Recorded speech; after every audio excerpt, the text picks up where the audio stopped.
الرحمن الرحیم قال نبی صلی اللہ علیہ وسلم اکرموا اصحابی، رسول اللہ صلی اللہ علیہ وسلم نے ارشاد فرمایا اکرموا اصحابی، میرے صحابہ کی عزت کرنا، میرے صحابہ کا اکرام کرنا۔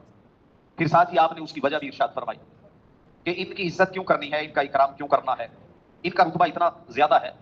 لو انفق احد منکم مثل احد ذهبا، تم میں سے اگر کوئی احد پہاڑ کے برابر سونا بھی صدقہ کرے، لم یبلغ مدہ او نصیفہ، تو کوئی صحابہ کے ایک مد اس کو کہتے ہیں، یہ لپ بھری، یہ مد ہے، یہ لپ بھر کے یہ مد ہے۔ ایک مد میں عموماً ہوتا ہے 750 گرام، 3 پاؤ، او نصیفہ ہو، یا یوں چلو بھر، اس کے برابر بھی تم ان کے ثواب کو نہیں پہنچ سکتے۔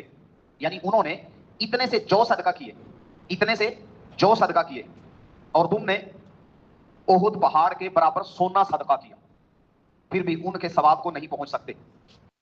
احد پہاڑ اگر اتنا سونا اکٹھا کیا جائے نا تو کم از کم 10 کروڑ ایفل ٹاور سونے کے بنائے جا سکتے ہیں، جبکہ دنیا میں جو سونا ہے وہ اس سے کروڑ گنے سے بھی زیادہ کم ہے۔ یعنی پوری دنیا کا سونا بھی اگر مجھے مل جائے، میں وہ صدقہ کر دوں، اور ایک صحابی اتنا سا یوں ایک ہاتھ میں یوں جو لے کے صدقہ کر دے، جتنا اس کو ثواب ملا ہے، میرا یہ سونا اس کے ثواب کے برابر ہو ہی نہیں سکتا۔ جن لوگوں کا اتنا اونچا رتبہ ہے، ان کے بارے میں پھر رسول اللہ صلی اللہ علیہ وسلم نے جو بات ارشاد فرمائی، سچ فرمائی۔ کیا فرمایا؟ کہ صحابہ کی تم نے عزت کرنی ہے، صحابہ کا اکرام کرو۔ بہت سارے عنوانات ہیں، لیکن ہم نے آج جو عرض کیا تھا صرف قرآن مجید میں صحابہ کے حوالے سے جو بیان ہوا ہے۔ پہلے تو صحابی کہتے کس کو ہیں؟ ان الصحابی هو من لقی النبی مؤمنا به ومات علی الاسلام۔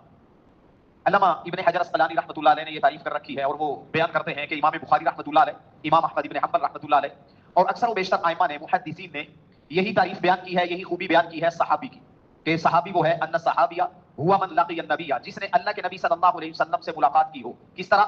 مؤمنا به، آپ علیہ الصلوۃ والسلام کے اوپر ایمان رکھتے ہوئے، ومات علی الاسلام، اور اسلام ہی پہ موت آئی ہو، وہ ہے صحابی۔ یہ تو تعریف ہو گئی۔ اب آگے عظمت صحابہ قرآن مجید کی روح سے، یہ طبقات وغیرہ ہیں، اب قرآن مجید کے حوالے سے